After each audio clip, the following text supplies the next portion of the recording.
There's no surprises. What happened last night was blue states and blue cities voted blue. We all saw that coming. And no one should read too much into last night's election results. Off-year elections are not indicative of what's to come. That's what history teaches us. We all saw that coming, except we didn't, and we didn't say it in advance because we didn't see it coming, and we hoped that we'd win because we hoped people didn't care about the effect our policies actually have on people, and wish they would just believe in our cute little banner on the bottom of our podium saying the Democrats shut down, when really it's the Republicans shut down, and we just hope people wouldn't care that our policies only benefit the rich and don't benefit the average American. That's not a surprise. I don't think the loss last night was any reflection about Republicans at all. No, it's no reflection. The election's not a reflection on the parties running or the people running. No, it's just like a crapshoot. It's a random jaunt in the park. I think people are frustrated and angry, as we are. I am, the president is. And we express that different ways. Yeah, and this time we expressed it in the way of rejecting you and your very selfish, greedy, elitist policies. Side note.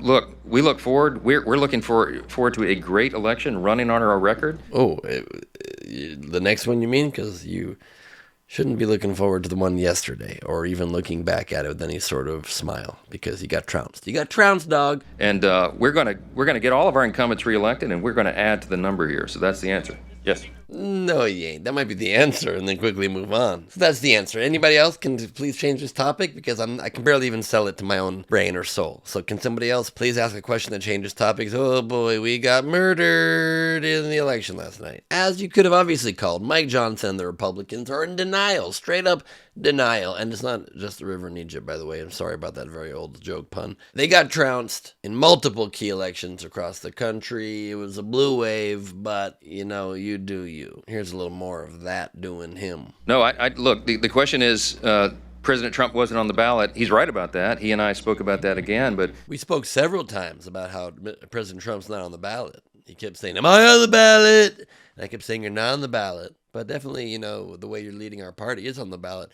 Okay, fine. Diet Coke button. I told him this morning what we've talked about many times and what I've said here before. The president is on the ballot in 2026. Oh, he's not on the ballot on this one where he lost, but he is on the ballot in the midterms in 2026 when he's still not on the ballot. But we're going to tell you that to get you to vote until we lose again. Then we're going to say the president's not on the ballot. He's only on the ballot when he's on the ballot, which he will be in 2028 because he's trying to steal our democracy away and make himself a never-ending dictator. But it's a side note. The President Trump is on the ballot next fall. Because if we lose the majority, if the Republicans, the common sense people here who are doing the job for the American people, if we lose the majority in the House and this radical element of the Democrat Party were able to take over, we've already seen that movie. They will try to end the Trump administration. He won't have 4 years, he'll have only 2. We've already seen that movie. They'll kick him out of office. No, they won't. The Democrats are ineffectual, and they will maybe impeach him, and it won't happen. It won't do anything. He'll just stay in office and be stronger for it and raise more money off of it. They will move to impeach him probably on the first day of the new Congress in January 2027, and they will try to systematically unwind all the important reforms that we've done for the American people. All the what you've done for the who? All the what you've done for the who? All the reforms you've done for the American people, the Republicans have done for the American people, like what? To lower costs, to have a better quality of living, on health care, to increase access and quality of care. We are the party that is doing that, and the president needs 4 years to complete his agenda, not just 2. You're lowering costs? Costs are up, dog. You're increasing access for people to health care? You literally won't reopen the government based upon the simple demand of Democrats to literally lower the cost and access of health care to people. You're just talking out your ass. You just want to say stuff because you're at a podium? We're aware of the facts, dog. We're aware of the facts, dog. We're the party that is doing that. By that, we mean the opposite of the things I just said, but like the stuff that hurts you. We are the party that is hurting you. We are the modern Republican Party in America. We need 4 years to do more of that, not just 2. Creepy. Look, these dudes are clearly terrified of ceding even a crumb of power to the Democrats as they turn the 2026 midterm elections into yet another referendum on Trump and his so-called policies, sort of authoritarian power grabs that frighten the American public, but so what, whatever. And not to be outdone, the MAGA media is struggling to grapple with the reality of these election results. And by grapple, I don't mean those GMO-modified apples that taste like grapes. I mean to deal with, to grapple in the old sense of the term. I'll tell you what, all day people have been saying, well, no matter what happens tonight, this could be a referendum on Donald Trump. I completely disagree. If Republicans lost every single race tonight, that is not a referendum on Donald Trump. But I'll tell you what, it doesn't go both ways. If Jack Ciattarelli turns New Jersey red tonight, this is a huge night for Republicans. Listen, we are a network that is just all about fluffing Donald Trump. We tickle his balls. We make him as hard as possible. And we're going to say stuff that's positive about him, even if it's counter to obvious common sense. So this is not a referendum on Donald Trump, even if we lose all of the elections. But if the one Republican guy in New Jersey wins for governor, this is a referendum. I'll tell you that much. It is not if we lose, but if we win, it is. And look at the blonde anchor lady. She's like, yep, that's what we're supposed to say. Except we got brains, and this does not work even like 1% for us, for anybody with a brain. I mean, your audience it works for, but like others who have discernment. The Democrats are going to spin this. This is a referendum on Trump. I mean, these are all blue states, is it? They're going to spin this as a referendum on Donald Trump. Trump endorsed all the candidates he wanted to win. He claims he has the power to get people in office, and he lost. It is a referendum on Donald Trump. The voters told pollsters they want lower taxes, fewer regulations, less crime, less chaos with respect to migration.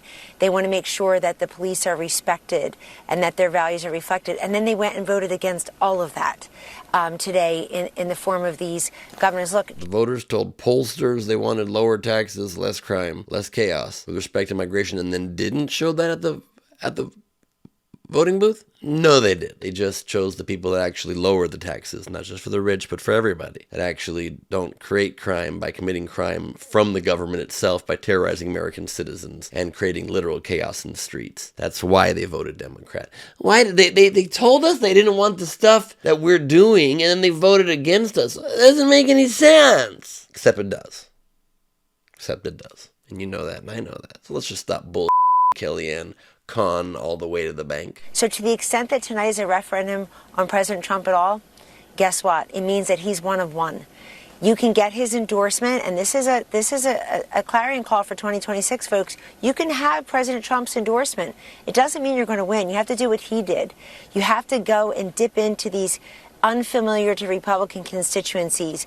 You've got to be very specific and granular and show up every single moment. The Democrats' win, of course, is a referendum on Donald Trump and the Republican Party's policy platform, if you can call it that. Specifically when it comes to ICE lawlessness, the chaotic, asinine tariff implementation, subsequent trade wars, as well as regular Americans not feeling like their economic or financial situation are getting better, but in fact way worse. So there's also that. And look, Kellyanne con all the way to the bank. Her analysis of the election results is obvious bullshit, because she's paid to just toe the party line. But obviously the American public felt the Democrats are going to handle their problems better because the con of Donald Trump works well in the campaign when he's running, and then when he's governing, you realize, oh, wow, this guy doesn't care about us at all. And in fact, he's just literally physically tearing down the White House to build a golden ballroom while the government's closed and food stamp benefits are being cut off and there's no air traffic controllers controlling the airplanes in the skies, and there's huge lines at the airports and grocery prices are going up through the roof. So maybe we don't actually want that. God, but he did say he would do better stuff than that. It's confusing. Why is that?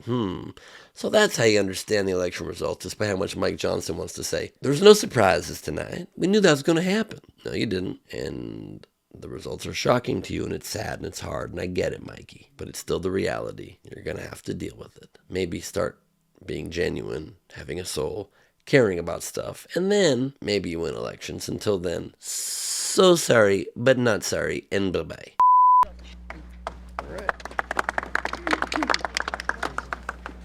I'm Ben Gleib for Rebel HQ. You can follow me at Ben Gleib on Instagram for loads more. Thanks.